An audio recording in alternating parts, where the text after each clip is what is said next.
All right, thank you, Patrick. Welcome everyone to the Recover Research Review, or R3 seminar.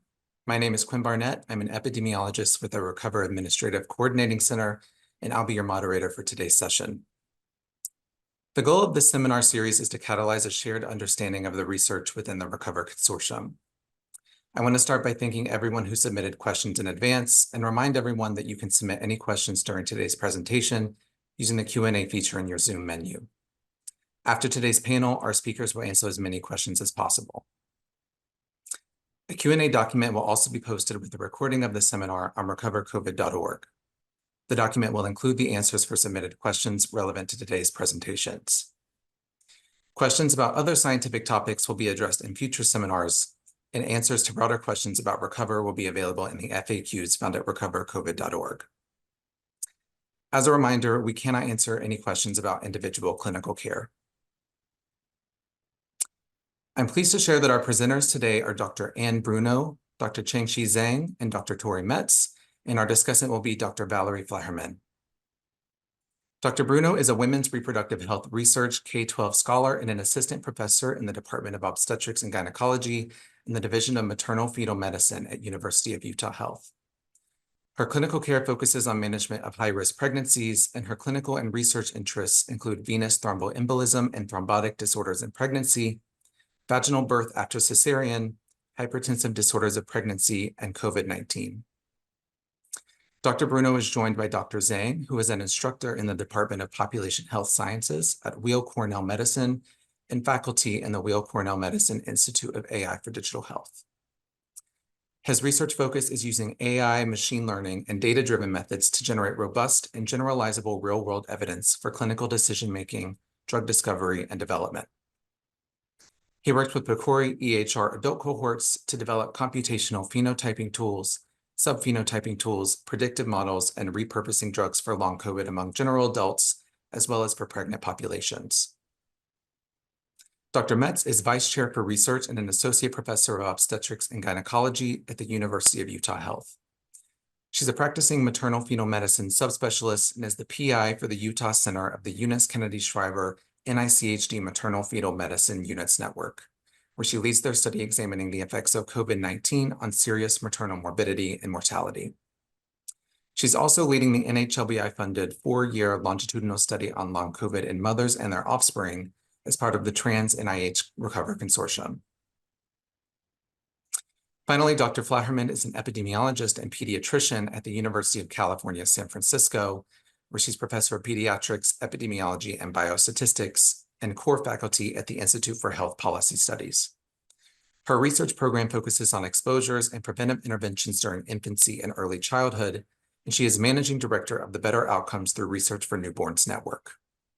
For the past 4 years, Dr. Flaherman has assessed the long-term impacts of COVID-19 on children, first as co-PI of the Pregnancy and Coronavirus Registry Study, and currently as co-PI of the Recover UCSF Pregnancy Cohort.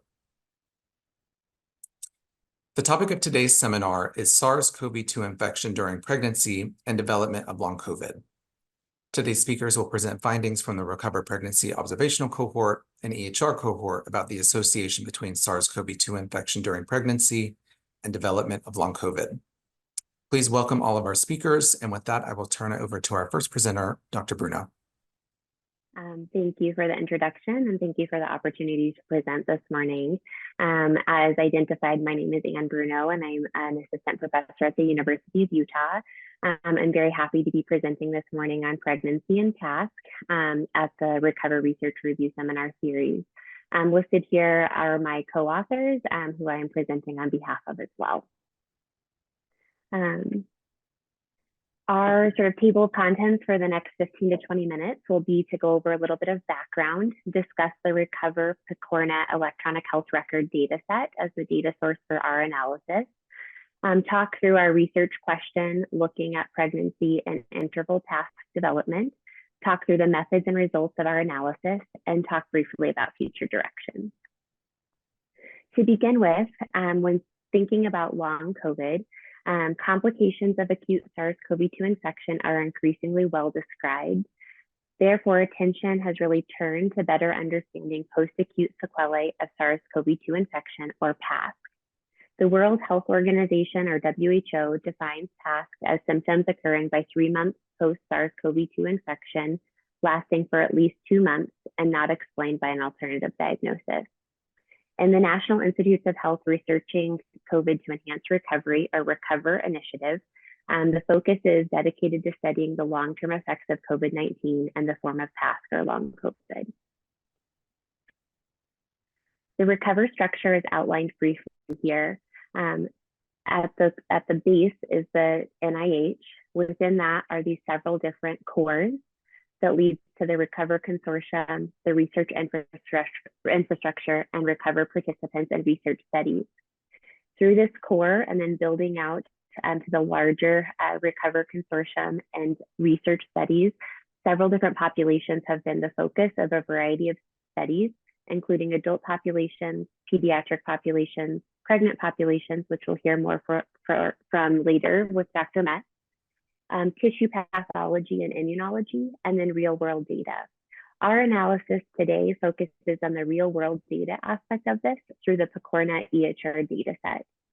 This is a patient-centered clinical research network, or PCORNet electronic health record dataset, which essentially is a single unified electronic health record repository to study PASC underneath the umbrella of the RECOVER initiative.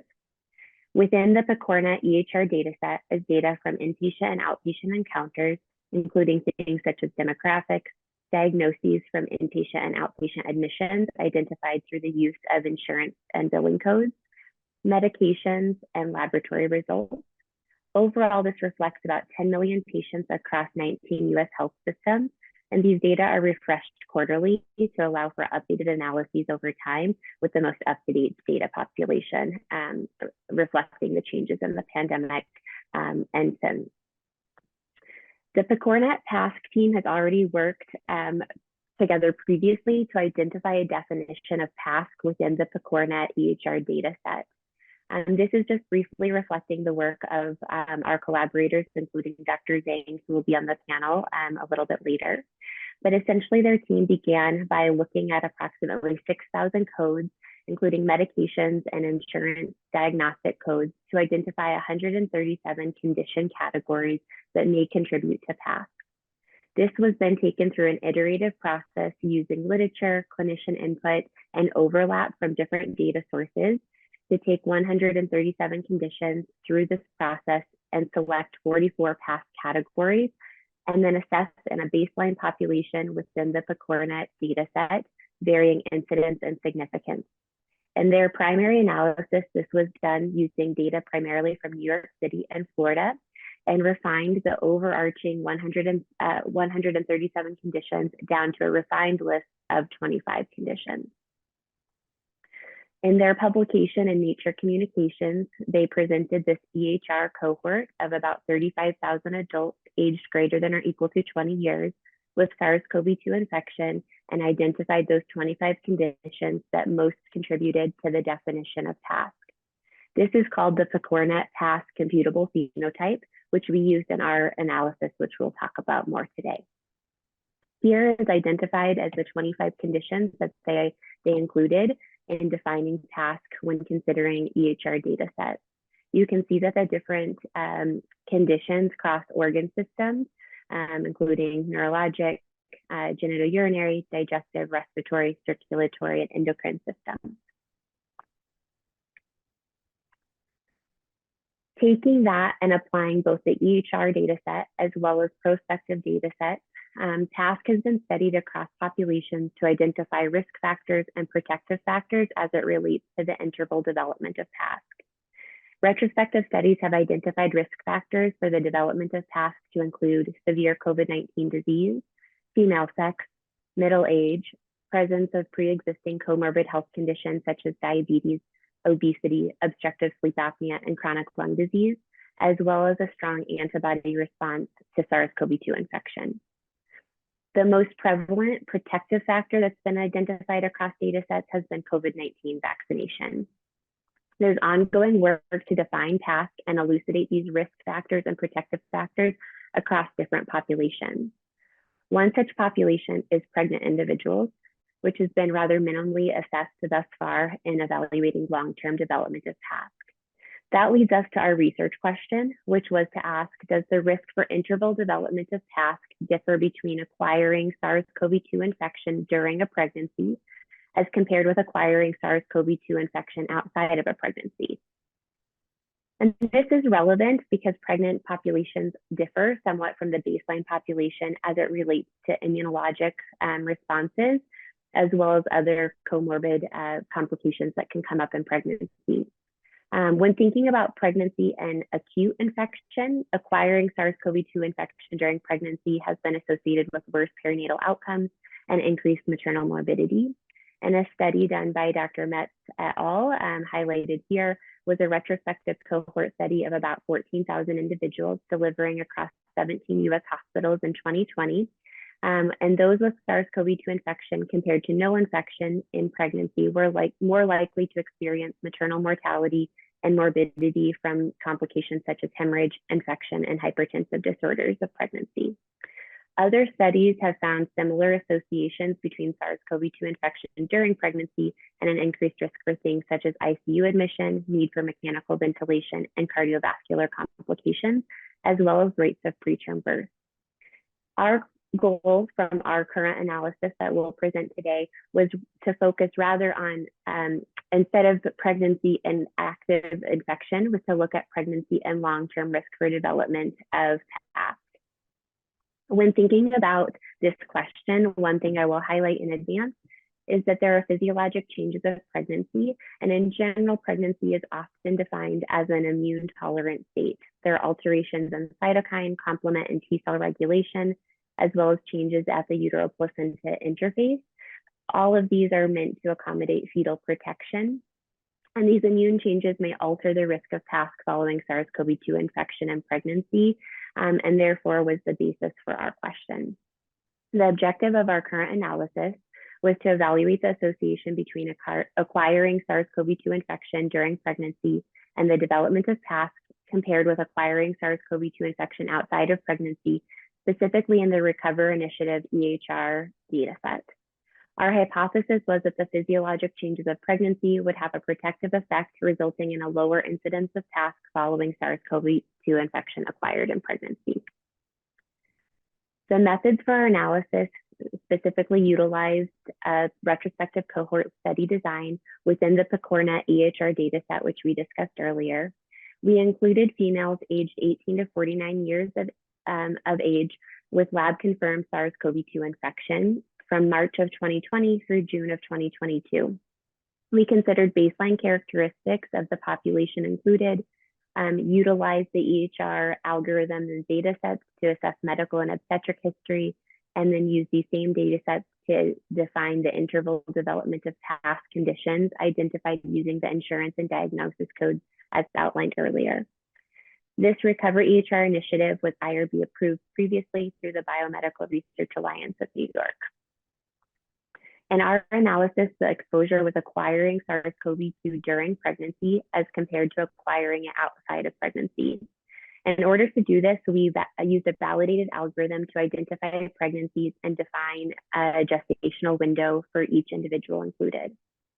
The outcome of interest was task, which we identified as or defined as occurrence of the 25 conditions within the computable phenotype previously defined by the PCORNA EHR team after laboratory confirmed SARS-CoV-2 infection. So we utilized that previously established definition from the adult population and applied it within this pregnant or female aged reproductive age females. We will highlight that we removed anemia as one of the conditions a priori because of the known high prevalence among pregnant and postpartum populations for anemia to be pre-existing. So ultimately, our past definition included 24 rather than 25 conditions to contribute to the computable phenotype.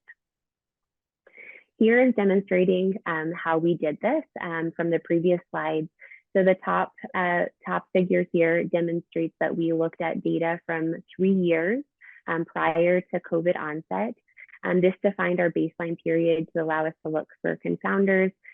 So during this period, we identified individuals' demographics as well as medical history. We then looked at the onset of a SARS-CoV-2 infection and the acute period within 30 days afterwards. And then ultimately, the PASC period was defined at 30 to 180 days after the incident infection. Similarly, we used a validated algorithm to define pregnancy, utilizing gestational ages from 20 to 42 weeks as the pregnancy period, and then an additional 42-day postpartum period. We then overlaid these as demonstrated in this box, where we looked at the incident pregnancy period as well as the incident SARS-CoV-2 infection period. The pregnancy periods in green, so these three that are highlighted, were those individuals that were included.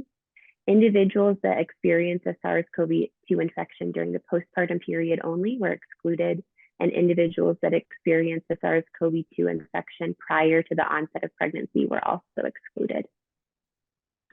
We then completed univariable comparisons between characteristics of individuals with SARS-CoV-2 infection acquired during pregnancy and outside of pregnancy, and used stabilized inverse probability of treatment weighting, adjusted for baseline differences, and estimated the association between acquiring SARS-CoV-2 infection during pregnancy and the interval outcome of PASC. This was reported as adjusted hazard ratios with 95% confidence intervals, and we did complete an adjustment for multiple comparisons. For our results, here you can see a flow diagram of the population that we considered. Across the time period that we looked at, there were 1.5 million individuals with data available within PCORNet EHR dataset. As we applied our restrictions, looking at females and then classifying individuals as pregnant or non-pregnant with SARS-CoV-2 infection, we ended up with about 5,000 individuals with SARS-CoV-2 positive status with a pregnancy, and then around 84,000 individuals that were SARS-CoV-2 positive, but in a non-pregnant population. Here you can see the baseline characteristics as we compared them between individuals with SARS-CoV-2 infection during pregnancy as compared to those who acquired SARS-CoV-2 infection outside of pregnancy. Here you can see the rates of the various outcomes, or the median with interquartile ranges.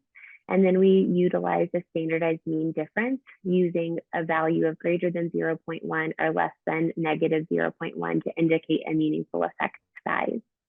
Notably, in this table, we can appreciate that females with SARS-CoV-2 acquired outside of pregnancy as compared to those who acquired it during pregnancy were more likely to be non-Hispanic white, to be of older age, and to have comorbid health conditions such as chronic kidney disease and diabetes. Here we can see that among individuals that were pregnant at the time of their SARS-CoV-2 infection, they were more likely to be admitted to the intensive care unit, as seen in the top row. We can also see that individuals who had SARS-CoV-2 infection acquired during pregnancy were less likely to be fully vaccinated against COVID-19. In the bottom, you can also see that we looked at SARS-CoV-2 infection over time to understand potential viral variants as a surrogate marker using time periods.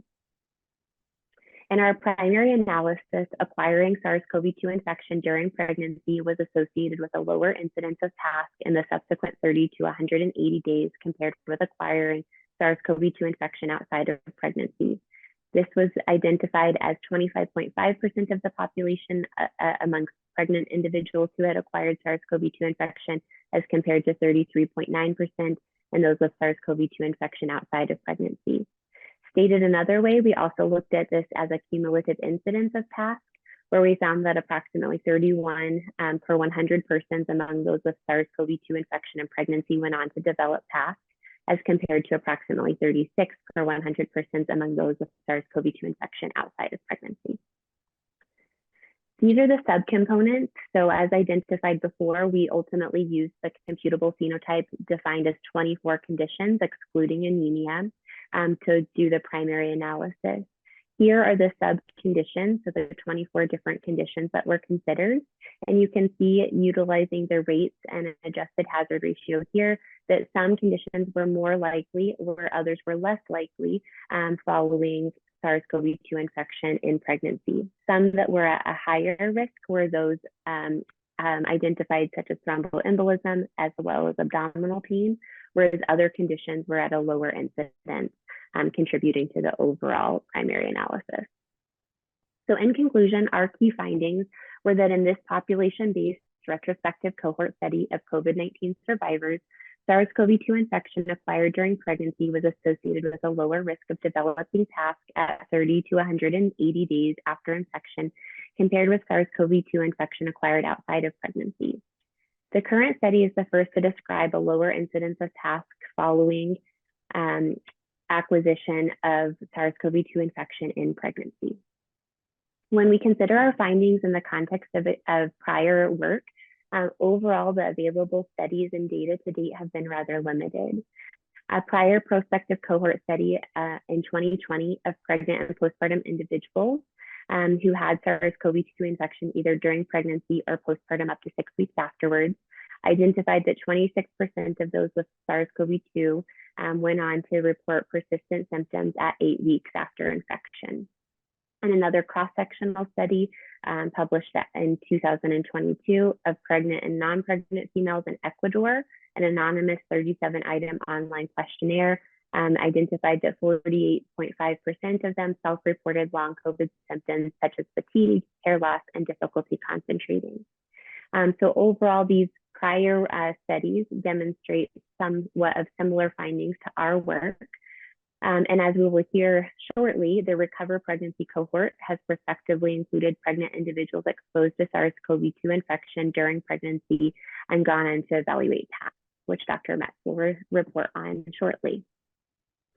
As far as limitations and strengths of our analysis, some of the limitations include that this was a database study which utilized insurance codes, which always risks the potential for misclassification and under-ascertainment. We also had insufficient sample size for sub-analyses such as by COVID variant, severity, or vaccination status. Our findings are not generalizable to individuals with pregnancy at less than 20 weeks gestational age, as our inclusion algorithm required individuals to have ongoing pregnancy beyond 20 weeks for inclusion. And we also did not address the indication for testing within the population. So we potentially had individuals who were tested and screened positive for SARS-CoV-2 infection, even though they were potentially asymptomatic. Strengths are that this was a novel analysis where we were able to report on TASC following pregnancy, which was not previously done. We used a large sample representative of the geographic and racial diversity of the United States, increasing the generalizability of our findings, and we used robust modeling using inverse probability of treatment weighting. So for the future, overall, we have been able to identify that pregnancy may function as a protective factor against interval TASC, and this differs from the well-described association between COVID-19 and pregnancy and worse acute findings and perinatal outcomes. This might be explained by immunologic adaptations of pregnancy, and future work may work to focus on this. The current findings can inform patient counseling and help to direct our future work. Right now, we are continuing this effort with a collaboration with the National COVID Cohort Collaborative, or N3C, to repeat our analysis in a second electronic health record data set. And then further prospective study will be necessary to confirm these findings, some of which has already been done through the work of Dr. Metz. So I'll hand it over to her to present on her prospective cohort. But thank you for your time. And when we get to the Q&A and panel session, I'm happy to answer any questions. Okay. I'm sorry. Yeah, thanks so much for joining us today. I am going to talk a little bit about the prospective Recover cohort, and talk about the development of post-acute sequelae of SARS-CoV-2 after infection during pregnancy, or the NIH Recover pregnancy cohort. I do have two disclosures. I was a site PI or site principal investigator for a Pfizer study of the COVID-19 vaccination in pregnancy, and money was paid to my institution to conduct that study. I was also the site principal investigator for a Pfizer study of the pharmacokinetics of Paxlovid in pregnancy for the treatment of mild to moderate COVID-19, and similarly, money was paid to the institution to conduct that work.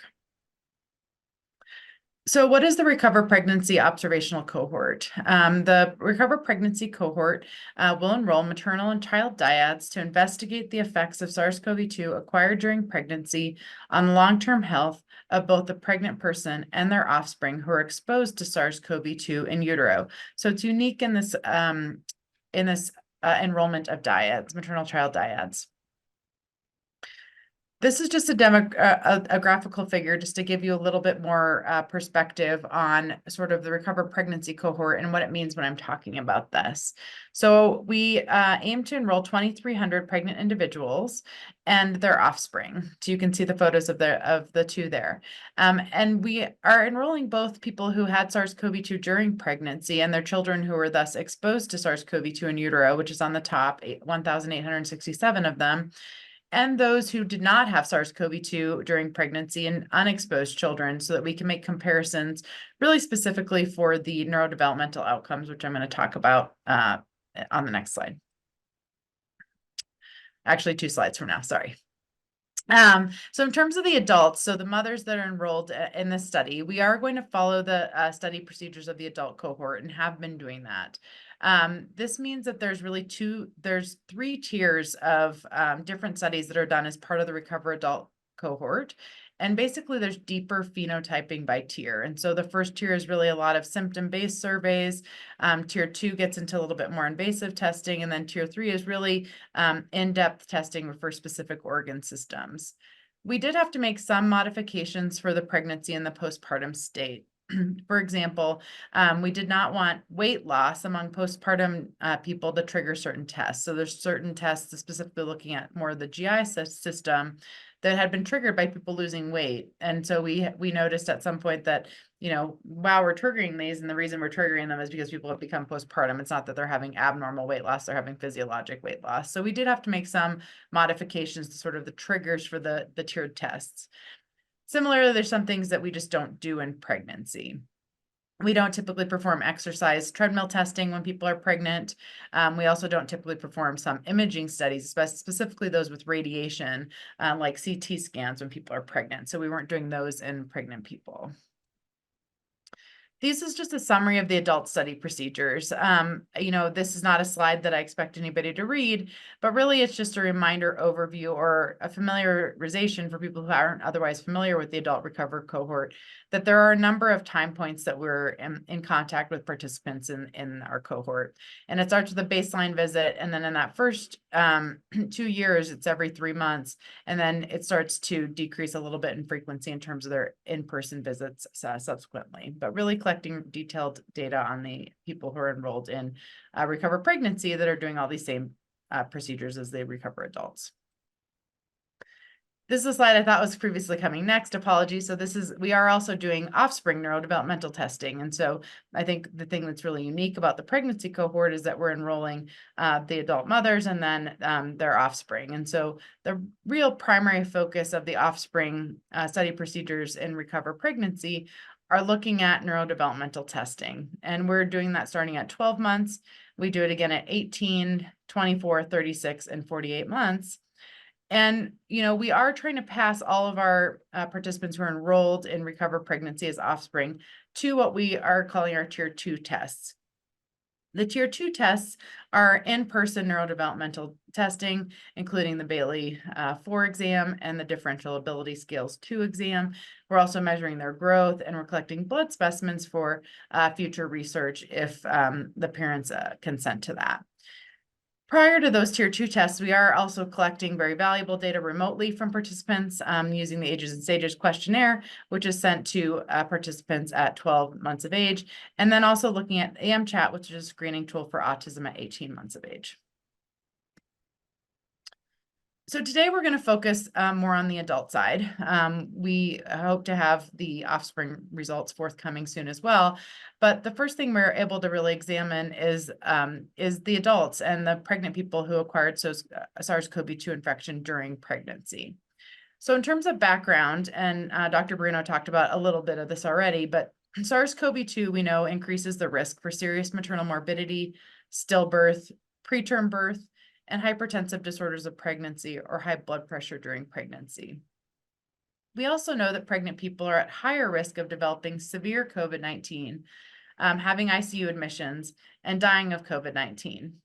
And we do see this with other viruses as well, so this was not unique to SARS-CoV-2. We know that about 10 to 25% of non-pregnant adults infected with SARS-CoV-2 develop post-acute sequelae of SARS-CoV-2, also known as PASC or long COVID. And we do see increased risk with early variants, higher disease severity, medical comorbidities, and among those who are unvaccinated at the time of infection. And this really is a new public health crisis, which has really led to the congressional funding and the Recover Initiative that hopefully is going to be able to answer a lot of these questions. So it really remains unclear, though, how pregnancy affects PASC. And as Dr. Bruno stated, the publication that came out from the EHR cohort is really the first to draw attention to the fact that it might be different in pregnancy than it is outside of pregnancy. The NIH Recover cohort is designed to really understand the prevalence and pathophysiology of PASC. And we established the Recover pregnancy cohort to follow people who had SARS-CoV-2 during pregnancy in order to determine if they developed PASC. And we thought and hypothesized that perhaps we would observe a differential prevalence or differential risk factors for PASC after getting SARS-CoV-2 during pregnancy. So the objective of this initial work that I'm going to share with you today is to estimate the prevalence of post-acute sequelae of SARS-CoV-2 infection, PASC or long COVID, after an infection with SARS-CoV-2 during pregnancy among people in the Recover pregnancy cohort, and to characterize the associated risk factors. The design is a multi-center observational cohort study, or the Recover pregnancy cohort study. Participants were enrolled from December 2021 through September 2023 across 46 states plus Washington, D.C. In-person study visits were performed at the 26 sites that are participating in the Maternal Fetal Medicine Units Network and remotely nationwide by the University of California, San Francisco. Participants completed surveys about their PASC symptoms and the symptom severity. We included participants in the Recover pregnancy cohort who were pregnant at the time of index SARS-CoV-2 infection, and we excluded those with no available study visit with a PASC symptom survey 6 months or more from the index infection. Our primary outcome was PASC at the first study visit 6 months or more from the index infection. And for this particular analysis, PASC was defined using the same NIH Recover Adult PASC scoring system that had previously been developed based on the presence and severity of self-reported symptoms. Scores range from 0 to 34, and participants with a score greater than or equal to 12 were considered to be PASC positive, and the others were considered to be PASC indeterminate. And this is the same cutoff that was used in the initial JAMA publication by the Recover pregnancy cohort, with the recognition that this is really a research definition, and that some people who have PASC or long COVID would not have a score greater than 12. But we do know that those who do have a score greater than 12 are highly likely to have PASC or long COVID. And so we feel like this is still a valuable research measure. We looked at risk factors for development of PASC as well. And the sociodemographic risk factors that we considered were insurance status at enrollment, self-reported difficulty covering expenses and paying bills, self-reported experience of discrimination as measured by the Everyday Discrimination Scale. We also looked at pre-existing clinical characteristics, including maternal vaccination status and self-reported comorbidities such as tobacco use, obesity in the year prior to infection, high blood pressure or hypertension, and depression or anxiety disorder. Similarly, we looked at risk factors that came from their index SARS-CoV-2 characteristics. So things like initial infection severity, the trimester at the time of SARS-CoV-2 infection during the pregnancy, and the calendar time of index infection as a proxy for the variant of SARS-CoV-2. In terms of our statistical analysis, we performed unadjusted and adjusted odds ratios were calculated between each risk factor, and the PASC status was estimated using multivariable logistic regression. Missing covariate information was addressed using a process called multiple imputation, where we use other covariates to basically fill in that missing data. And a sensitivity analysis was performed excluding the study visits when the patients were still pregnant or within 12 weeks postpartum, meaning that we re-performed these analyses and took out all the people that were still pregnant or within 12 weeks postpartum when we were measuring their symptoms of PASC, because a lot of the symptoms of PASC are overlapping with those that we see in normal pregnancy and postpartum, things like fatigue or brain fog. And so we wanted to make sure that we weren't just seeing symptoms of pregnancy and being postpartum, and that we were indeed seeing symptoms of PASC. We also did a complete case analysis to assess our handling of missing data, meaning that we looked only at those who didn't have any missing data to make sure that we were getting the same results as we did when we actually imputed the missing data, meaning we filled in that missing data with other information that we knew about the participants that could predict the things that were missing. So here are our results. Overall, there are 14,636 participants in the NIH Recover Adult cohort. We excluded people who identified as male, intersex, or missing sex, those who were over age 45 or age unknown, and those who were not infected with SARS-CoV-2, our control population. We focused in on patients who were infected, identified as female between 18 and 45 years of age, so thinking about the reproductive age period. We excluded people who were not pregnant or didn't have pregnancy information, and focused on people who were pregnant at the time of their index SARS-CoV-2 infection, which was 1,612 patients. We then excluded those who didn't have a 6-month study visit because we weren't able to assess them for PASC or the outcome, which resulted in a final cohort of 1,502 participants for this analysis. 61% of them had an index SARS-CoV-2 infection on or after December 1st, 2021, meaning that they had an infection during the period of Omicron variant dominance. 48% had an index infection during the 3rd trimester. 51% were fully vaccinated more than 2 weeks prior to index infection, meaning that we felt like the vaccination had taken full effect at that time. 24% reported obesity in the year prior to infection, and 29% had medical comorbidities that they self-reported. This is our primary outcome, which was the prevalence of PASC. 9.3% of our cohort met criteria for PASC. You can see on the right there a graph that shows the PASC scores of those who met criteria for PASC, so those that had a score of 12 or more, and how frequently those different scores showed up in our cohort. And so you can see that, having a score of exactly 12 is actually the most prevalent score that we saw, but you can see patients with scores as high as 31. The median time from index date to our PASC defining study visit was 10.3 months. And so we know that the prevalence of PASC is going to change over time. And so we just think it's important to note that in general, the median for these patients was 10 months is when we were assessing them for PASC and looking at their symptoms of PASC. The most common PASC symptoms were post-exertional malaise, fatigue, gastrointestinal symptoms, dizziness, and brain fog. And these are similar to the adult cohort that contains also non-pregnant adults. We were able to identify some risk factors that were associated with PASC. That we put everything into our multivariable logistic regression model. And the things that remained in the model as being associated with the development of PASC were that patients reported covering expenses was difficult in the past 30 days. They reported that they self-reported diagnosis of obesity in the year prior to infection, self-reported diagnosis of depression or anxiety in the year prior to infection, and they reported that they had a higher severity of initial infection, meaning that they required oxygen for their acute infection.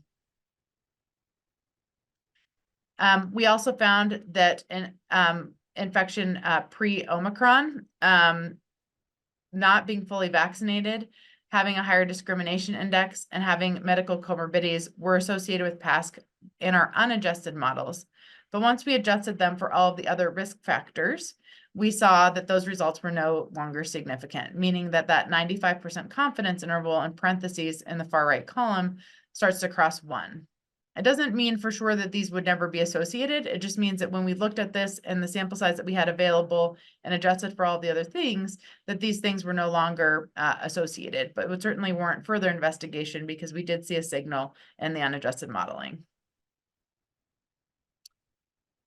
We also did the 2 sensitivity analyses that I spoke about. Our results were similar in the sensitivity analysis in which we excluded those who were still pregnant and those within 12 weeks postpartum at their PASC defining study visit. Our results were also similar in the complete case analysis, where we only analyzed people that didn't have any missing data. In terms of limitations of this work, our PASC outcome definition is based on an algorithm that creates an overall PASC score. People experience different symptoms and different symptom severity. Some PASC symptoms can be common, nonspecific, and can overlap with those seen during pregnancy or postpartum. And we really cannot estimate the true population prevalence of PASC using this methodology, because people came to us and wanted to enroll in the study in addition to us seeking them out. And it's possible that those who came to us wanting to enroll in the study already knew that they were affected by PASC. The strengths are that this is a multi-center and diverse population. The PASC symptoms were collected prospectively and rigorously. Sampling was not limited to those previously identified as having PASC. I think more so in the pregnancy cohort, we really didn't seek to identify patients for our recover cohort from those who were already seeking care in places like long COVID clinics. We were just looking in the electronic medical record for patients who had been pregnant during that time frame, patients who had a positive SARS-CoV-2 test during the pregnancy, and then through social media advertisements just saying, have you been pregnant during the pandemic? Would you be interested in enrolling in a study? We also established a scoring system to identify those with PASC, we used an established scoring system to identify those with PASC that has already been previously published by the adult cohort, and we were using the same surveys and severity assessments as the adult cohort. So in conclusion, we think about 1 in 10 individuals with SARS-CoV-2 during pregnancy will develop PASC. Symptoms include post-exertional malaise, fatigue, and GI symptoms predominantly. We did identify socioeconomic and clinical characteristics that were associated with the development of PASC. And we note that the rates of PASC among pregnant populations may be lower than non-pregnant adults. In the initial Recover publication of Recover Adults, the range of PASC prevalence was from 10 to 25%. It was 10% among those in the Recover cohort who were enrolled acutely with their SARS-CoV-2 infection, then followed longitudinally to see if they developed PASC, and was 25% overall. So we're getting a rate around 9%, which is slightly lower and is consistent with the data from the EHR cohort.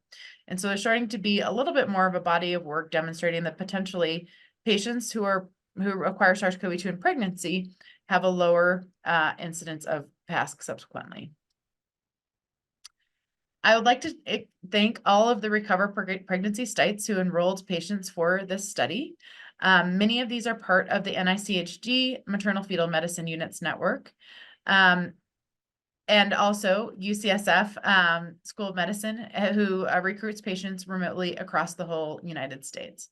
We would also like to thank the participants and patient representatives who have contributed to the NIH Recover initiative. Certainly without them, this work would not be possible. Thank you so much, and I'm happy to take questions afterwards. Thank you.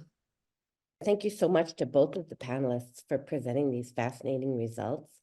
I think what you've highlighted is that the physiologic state of pregnancy is really unique. And from the results that you've shared about long-term COVID outcomes among pregnant people, we have the opportunity to learn information that's relevant not only to our pregnant population, but also to inform understanding of the mechanisms by which PASC develops in this immune-tolerant state of pregnancy. So I think your work has broad applicability, both, of course, to the important public health questions related to pregnancy itself, and more broadly to looking at PASC in general and how we can develop effective therapies. I just wanted to start today with one of the questions that I noticed in the chat. A crucial question we have all been waiting to learn the answer to is, how does infection during pregnancy impact the offspring? And, practicing during the early pandemic, this was a great worry at that time and a huge focus of public health efforts. What do we know about that currently? And can you perhaps say just a bit about the plans that your teams have to examine these questions in the future? Yeah, I think I can probably take that one. So, I did review a little bit on one of my slides, really the offspring neurodevelopmental assessments that we're doing as part of Recover Pregnancy. We do have a very robust set of neurodevelopmental assessments that we are completing on the offspring of these participants. They're those will lag behind the adult data just because we have to wait until the children are old enough to assess them. And so, the last recover pregnancy participants delivered in December of 2023. And so all of them will reach 1 year of age by December of 2024. And so we are starting to look at those data and are really interested in seeing them. There are a couple of publications looking at offspring assessments outside of Recover, using data from other large administrative data sets, examining, if offspring have basically abnormal neurodevelopmental diagnoses in their medical records is how they did that work. And they did find a signal that those who had been exposed to SARS-CoV-2 in utero did appear to have a higher rate of those diagnoses. I think it's hard to know whether they were just more closely followed. Maybe, they were certainly more likely to be born premature, and those children are often followed in specialty clinics where those diagnoses just may be made more often. So I think that it's a really interesting work that's already been published, but it, will be important to validate that work in a prospective cohort like the Recover cohort. There was another publication also looking at just, using the ages and stages questionnaire, which we are also using in Recover, and examining outcomes. They did use some control groups of children who were born prior to the pandemic. And, it seems like it's going to be really important to sort out what are, pandemic effects of, children being born during the pandemic, being born in a period where patients were masked, where people were masked, where there was less social contact, how that affects sort of neurodevelopment and social emotional development, in comparison to, is it the SARS-CoV-2 itself, that exposure and that inflammatory response that influences that? So I think it's really important questions that we're excited about examining. And I think probably Dr. Flaherman could also maybe pitch in there, since she's involved in the pediatric aspect of this cohort as well. Yes, I think this is something that Recover, it has really focused on. In our prospective pregnancy cohort, we are doing these careful assessments of the offspring through 4 years of age. And one thing I'm really hoping to be able to look at is how exposure to SARS-CoV-2 affects the developmental trajectory of children over time. And I think one thing that Recover is very suited for is adjusting for those effects of the pandemic itself, because we have those actual controls that are contemporaneous to the exposed participants. So I think there will be some great things in the future, and I'm glad to see that there seems to be some audience interest in it. So hopefully we'll see you all at another seminar not too far from now. Okay. Overall, as Dr. Bruno and Dr. Metz, as you were presenting today, it was great to hear about the important research question being addressed simultaneously in the 2 different Recover cohorts. So looking at the impact of SARS-CoV-2 during pregnancy in our prospective Recover cohort, where we're enrolling participants and following them with a combination of remote and in-person outcomes, as well as in the electronic health record cohort. Is it possible to say in a general way for the overall Recover project, what are the benefits and advantages of the prospective data collection and the benefits and advantages of the EHR data collection? These are 2 unique data sets that might have different source of biases. This could be, pregnancy could be a good opportunity maybe to think about the unique contributions of each cohort. Right. Maybe I can start with the EHR cohort. I think one of the biggest strengths is the sample size of the EHR cohort, and thus potentially more generalizable real-world evidence. Actually, based on the and Bruno's work, we are continuing our efforts to collecting a bigger cohort. Currently, we are collecting 5 to 10 times bigger cohort to study more stratified analysis by different variants of cancers, different trimesters, and so on and so forth.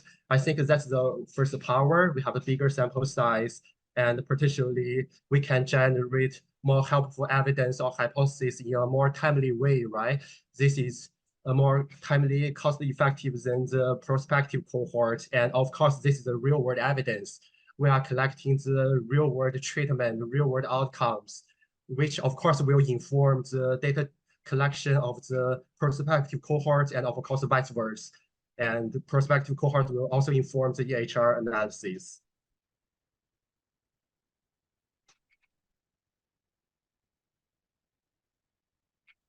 I guess I could just speak to the prospective cohort a little bit. I mean, I think that Chengxi is exactly right. Like, you know, it is super helpful to really get that large population-based capture that we can get with the electronic medical records. You know, I alluded a little bit to, you know, with the prospective observational cohorts, we do worry a little bit more about bias in terms of people who were already affected with PASC then wanting to enroll, not surprisingly so, in a study that's investigating, you know, PASC. And so we worry about, you know, that inflating the prevalence a little bit in the observational cohort. I do think, you know, as I noted, that there's a little less concern about that, I think, in the pregnancy cohort, just because of the way we did our recruitment, and that we really weren't recruiting specifically from any long COVID clinics. But I think that is a concern that the EHR cohort can fill and really complement the two. I think the advantage of the prospective cohort is that we can really collect detailed data on every single participant, really make sure that we understand all of their past medical history very well, really take, you know, laboratory assessments, really extensive symptom surveys, things that we just can't get from just pulling information from the medical record. And so they really do work synergistically to try to get us research answers. Great, thank you. I hope that as this seminar series continues, we have a continuing opportunity to present the EHR and prospective data of the various cohorts in the context of each other, because I think they're both a real opportunity to learn about the field. Another thing I think is really interesting about this work is the role of vaccination in modulating PASC and the overall impact during pregnancy. And this also received a huge amount of public health attention in 2021 and 2022 as vaccination was rolling out. Have your groups looked at some of the risks and benefits of COVID vaccination during pregnancy? And how do you think about that for in terms of recovered data?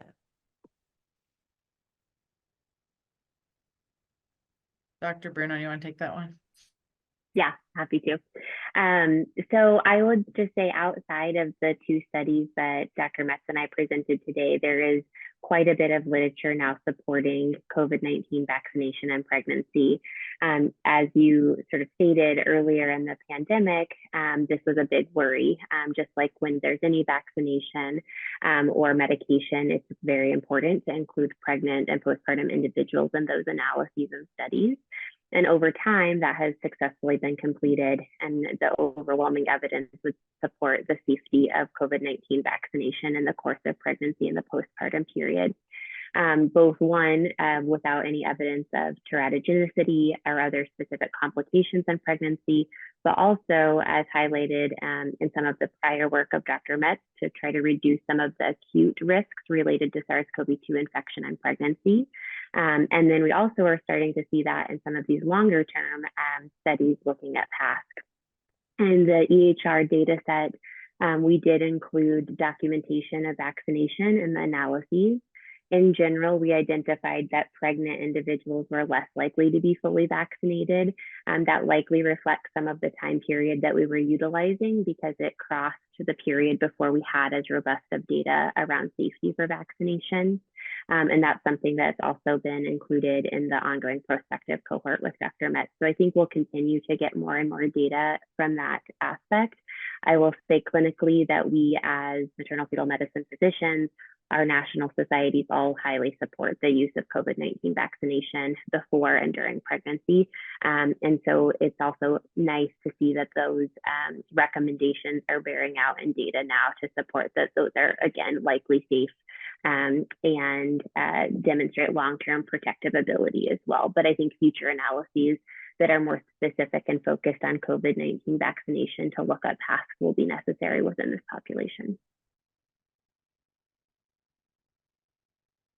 I think that kind of leads well into my next question, which I see was echoed by one of the live questions in the Q&A. Thinking about the question of PASC and pregnancy, have we kind of flipped the research question to look at pregnancy in participants who actually have PASC? So future pregnancy among people who have PASC diagnosis.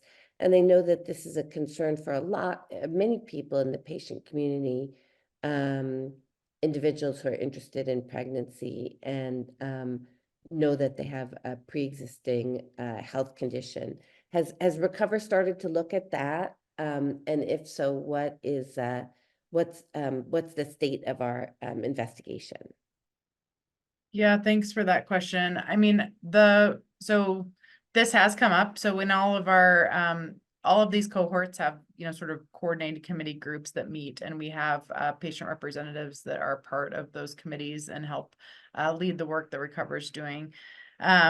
It actually has come up there where they have asked, what is, what's next? Can we look at, what about, now that somebody has a diagnosis of PASC or long COVID and they want to get pregnant, how is that subsequent pregnancy going to be affected? How is their fertility going to be affected? And I think that those are really important questions that are definitely on our radar. I don't have any data to share about that today, but do know that it has been brought up in our group that, is really helping to lead this work, and that we definitely think it's an important question.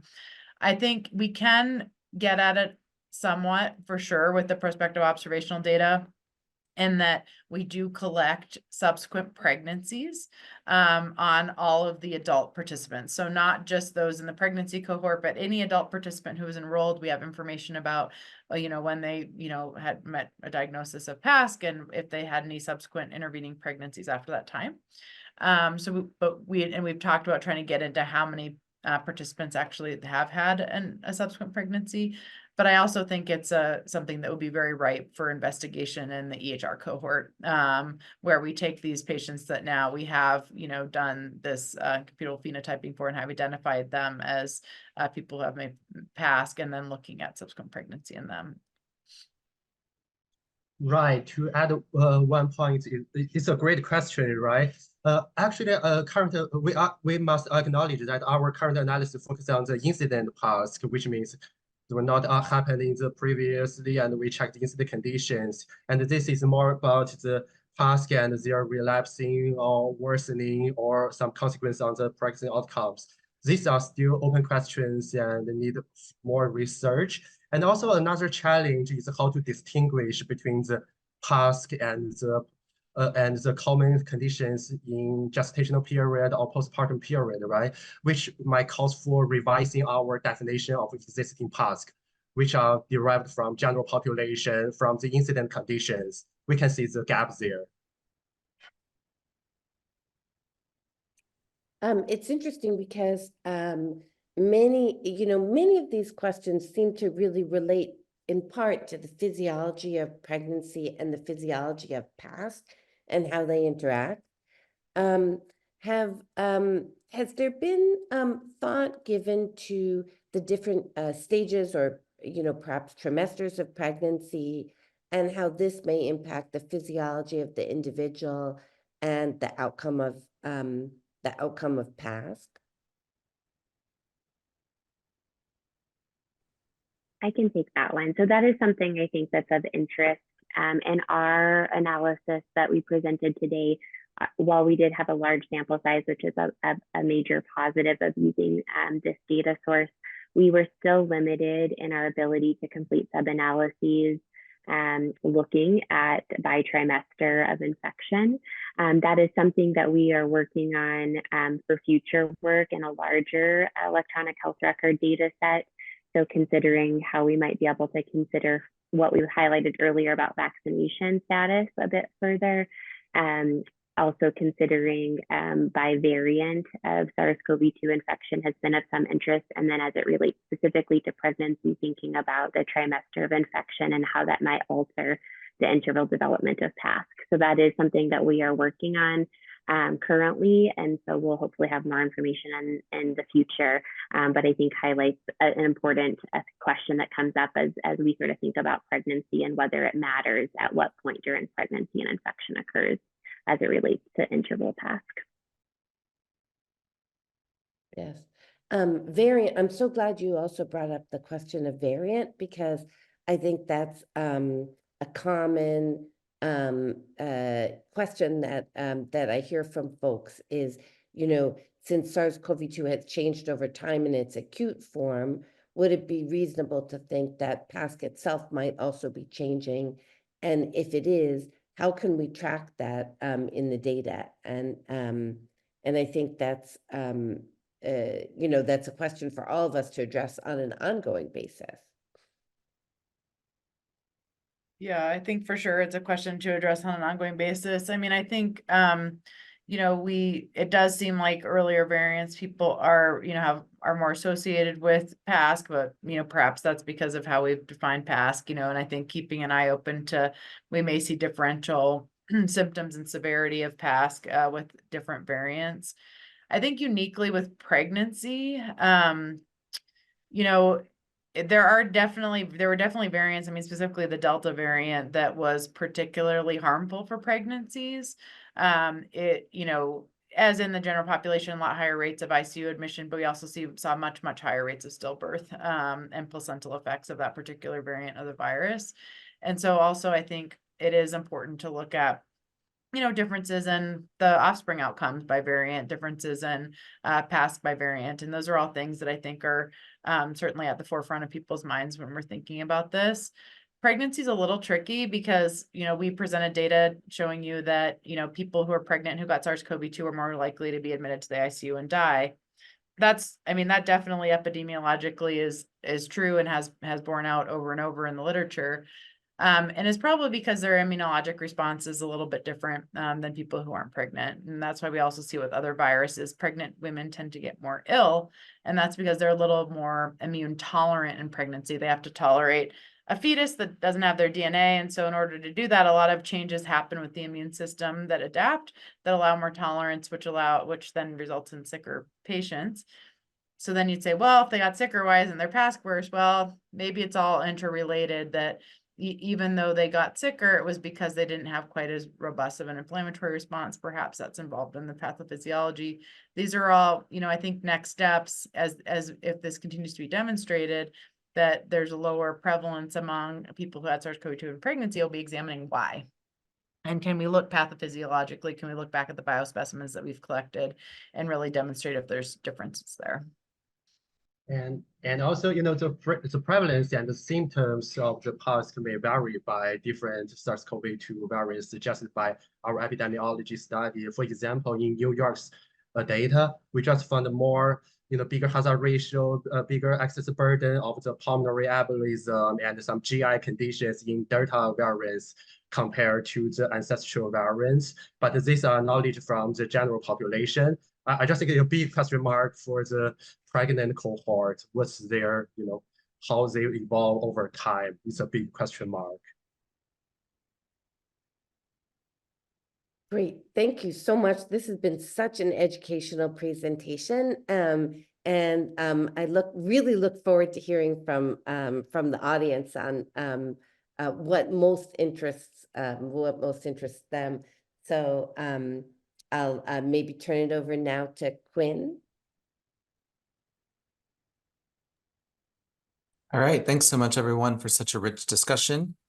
Now we'd like to open our audience Q&A with a few questions that we received in advance. And just as a reminder, any questions that we aren't able to get to will be posted in the Q&A document on recovercovid.org. Our first question is for all the panelists. Are there any known or hypothesized risks about getting pregnant while currently experiencing long COVID symptoms? Yeah, I think that's one that we addressed a little bit in the discussion. I mean, I think that's definitely a question of high interest. I am not aware of any data on that. It is definitely something that's come up in our group as an area that will be really important in terms of future investigation. Thank you. You both spoke a little bit about the physiological changes that happen during pregnancy that might be implicated in the differential risk of PASC that you both demonstrated in your studies. Could you talk a little bit more about the specific indications, such as the immune changes, and why that might be hypothesized to be a protective factor during long COVID?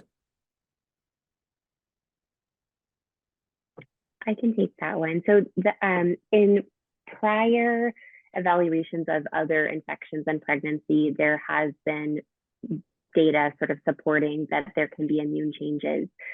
Both Dr. Metz and I sort of talked through that a little bit, that in the presence of a developing fetus, that there are natural physiologic immune changes that allow for a tolerant state because there is quote unquote foreign DNA in the setting of the fetus, as well as other immune regulatory aspects.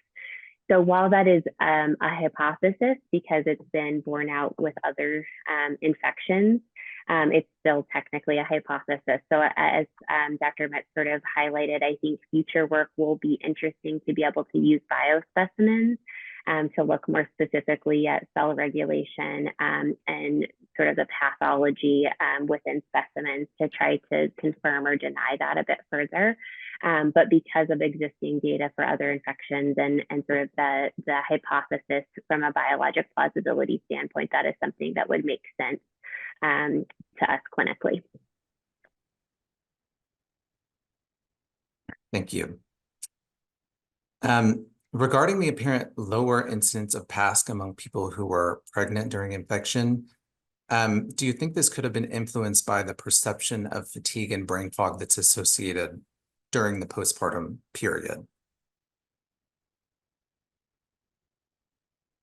We were worried for sure about overlapping symptoms that we see between a lot of the PASC symptoms that people have, as well as, you know, what is more just being postpartum, you know, feeling, you know, fatigued, obviously from interrupted sleep with a newborn. And, you know, the vast majority of our cohort, you know, their pregnancy did result in live births, about 96%. We were trying to enroll people whose pregnancies resulted in live birth just because we wanted to also follow their offspring.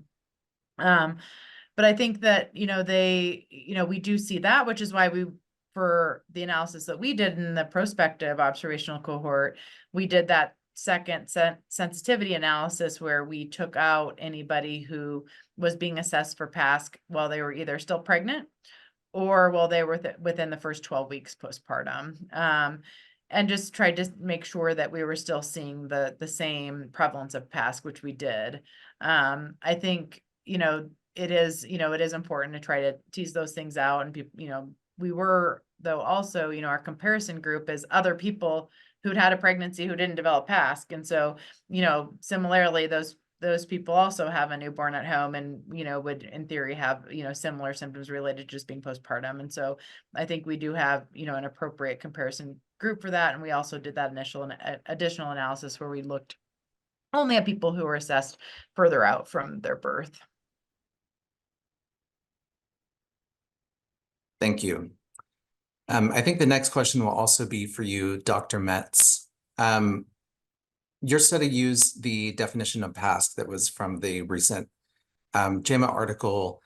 Can you talk about if that included pregnant individuals in their algorithm and if there's any distinguishing symptoms that are seen in the pregnant subcohort that maybe might not be as frequent in the rest of the population? Yeah, thank you for that question. Yes, the initial publication did include pregnant individuals. And so, you know, they did help drive that initial PASC score development. Although I will say that it is only, you know, about 10% of the overall adult cohort population. And so it was not largely driving that. It was largely driven by, you know, people who had it who had SARS-CoV-2 outside of pregnancy. But we really have been trying to just on general principle and broadly say pregnant people should be included in analyses, they should be included in research, they should be included in studies. And I think, you know, across the whole Recover Consortium, unless we have a really good rationale for excluding them from these analyses, they are being included. I think, you know, more broadly, in terms of the symptoms that we saw, they really were the same in terms of the most prevalent symptoms between the initial adult recover population and the subset of this pregnancy population where we looked at it specifically.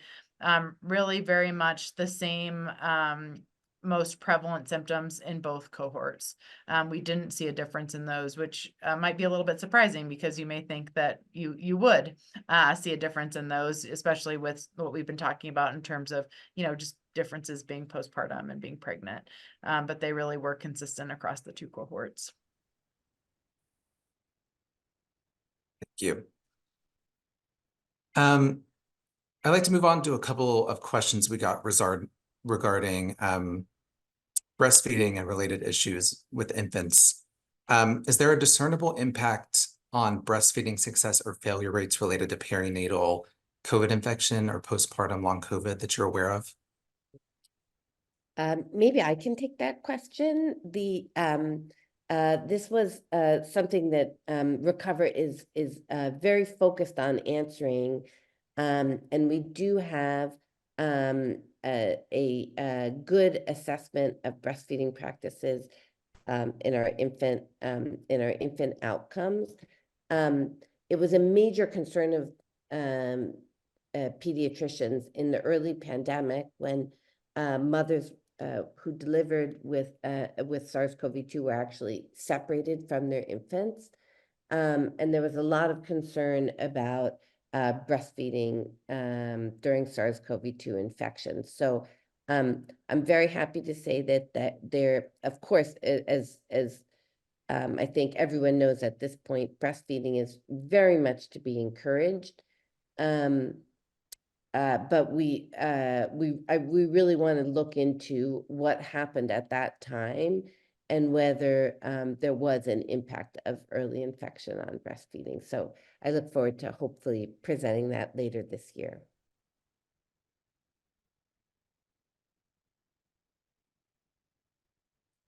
Thank you. And related to sequelae for offspring, has there been the focus on neurodevelopmental evaluation on offspring? Are there other aspects of development that should be considered in evaluating? And why was there such an emphasis on the neurodevelopment measures? I can maybe answer that from an obstetrician perspective, then maybe Valerie can answer from a pediatrician perspective.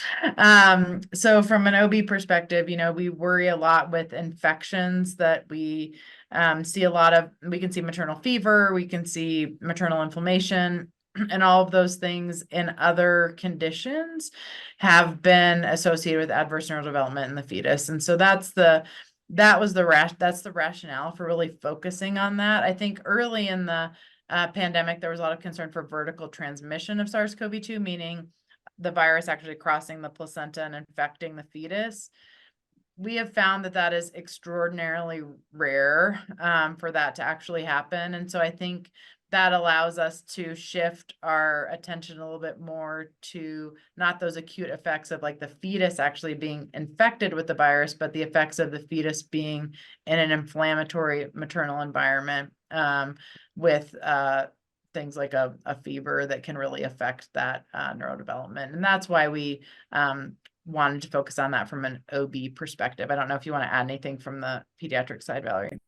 Yeah, I mean, I think just to say that because of the risk factors that Dr. Metz was describing, it is very difficult to assess child neurodevelopment through, for example, an electronic medical record, especially in early childhood.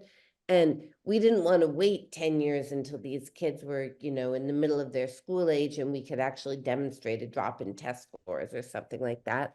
we wanted to do the assessment early so that we can really inform public health preparedness for the future.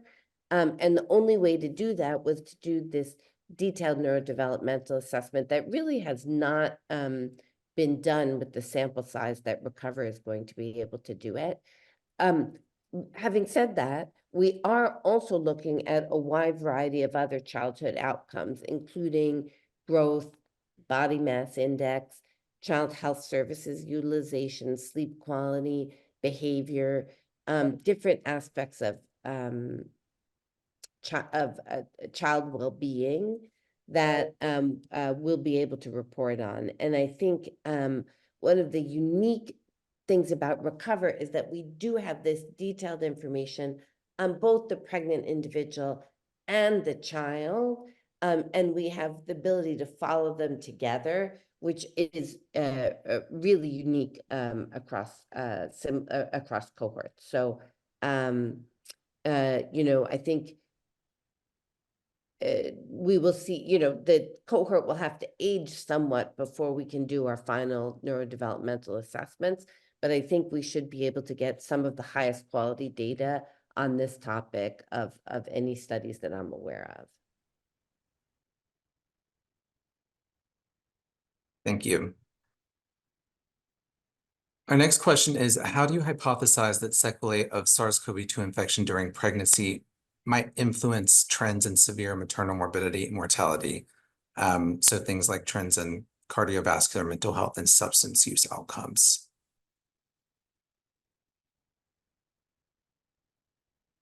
Do you guys want to take that? I can take that. I mean, it's definitely an area of interest for me and research for me. I mean, so this, you know, the CDC has released data about maternal mortality across now starting to be in the period of the pandemic as well, and definitely did see an increase initially in maternal deaths during the pandemic, which if you really broke down that analysis in detail, could be largely attributed to SARS-CoV-2 itself, so COVID-19 itself.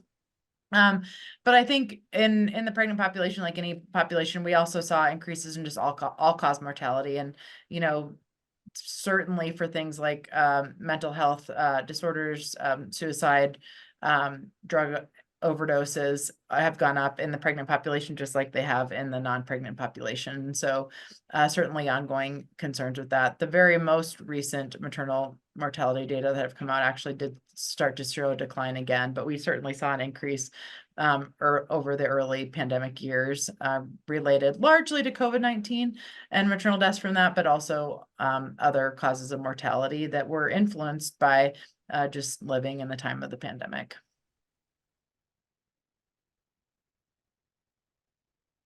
Great, thank you. And then related to that, what supports can we offer women at risk for long COVID and the transition from antepartum to postpartum care?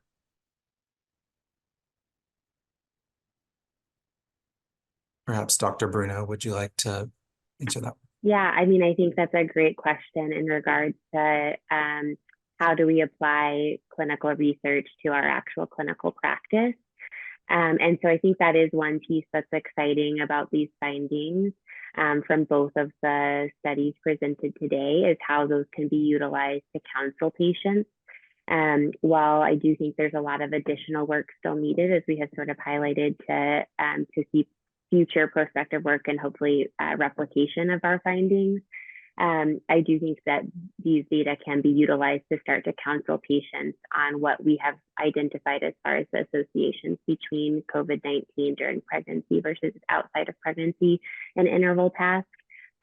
Currently, I think that there's somewhat limited availability of long COVID clinics as it relates to postpartum patients, because for many of these other reasons discussed from our research as well as clinical aspects, unfortunately, sometimes our pregnant patients fall out of some of those mechanisms of support. And so I think these findings also can lend support to policy change as far as available resources through hospitals, communities, and wider policy around that. So hopeful that that would be a change that we could see. Great, thank you. I think we'll have time for maybe a couple more questions. And this might be a question for both Dr. Metz and Dr. Bruno, but has there been any interest or have you seen any differences in findings based on the multiparity of your participants that are reporting symptoms? The notion behind this is that a previous pregnancy might affect their reporting of symptoms.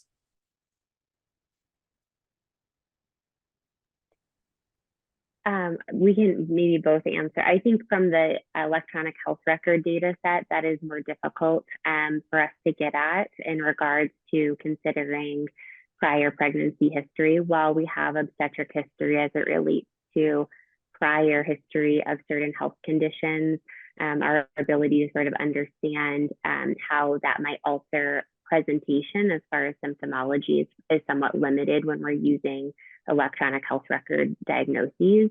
So that, I think, going back to the pluses and minuses of different data sets or data sources is something that's of a benefit thinking about the prospective cohort. Yes, and we definitely are collecting pregnancy history in the prospective cohort in terms of both just whether people have had pregnancies in the past and also if they've had pregnancy complications, because some pregnancy complications can sort of predispose or unmask, underlying tendencies to other comorbidities, things like, diabetes or high blood pressure. So we did not examine that specifically in the analysis that we have already done, but I think that's a great question and something we should definitely keep in mind.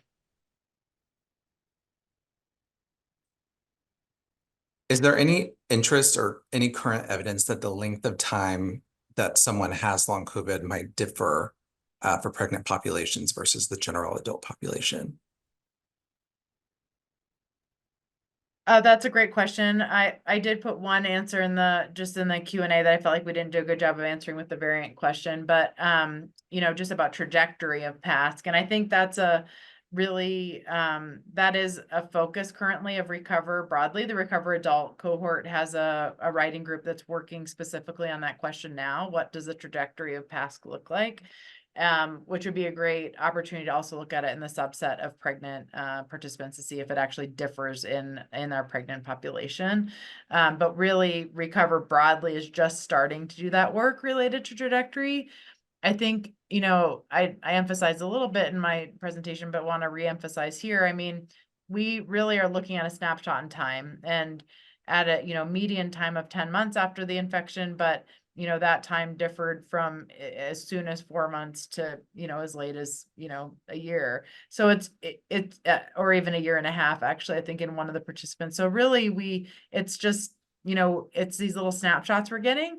And I think as Recover with all of, the thousands of participants that it has, that with these really robust analyses and interactions with participants every 3 months, we're really going to be able to get a much better look at what does that trajectory look like over time as we gather data.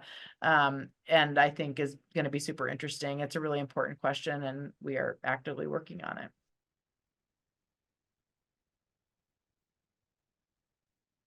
All right, thank you. I think we have one last question, which might be pretty quick. Is there any evidence that offspring from mothers who are infected during pregnancy might be more likely to be infected with COVID as newborns or as offspring? I think I could take that question. I have not seen that. But one of the things that we are collecting data on in Recover is offspring infections. We actually assess those periodically throughout follow-up, most recent infection. So we'll be able to look at whether infants whose mothers had SARS-CoV-2 during pregnancy are more or less likely to get it in the first years after birth. Yeah, I would just add briefly that, we do know that maternal vaccination is protective against neonatal infection. And so that's, just circling back a little bit to the vaccine conversation earlier. I mean, that data has been published demonstrating that moms who've been vaccinated, their neonates have a lower risk of being hospitalized for COVID-19. So we will, but we have that information too in terms of vaccinations. So it's going to be interesting to look at both of those things. Right, well, thank you so much to all of our presenters, and thank you to our audience for attending this seminar and engaging with the Q&A. As a reminder, a recording of today's seminar will be available on recovercovid.org within a few weeks. And we'll also be posting a Q&A document that has responses to all the questions that we received today, including those that we did not have time to address. We are planning seminars in June and July, and we'll post registration information on the Recover website when those are available. So please check the R3 page at recovercovid.org for updates.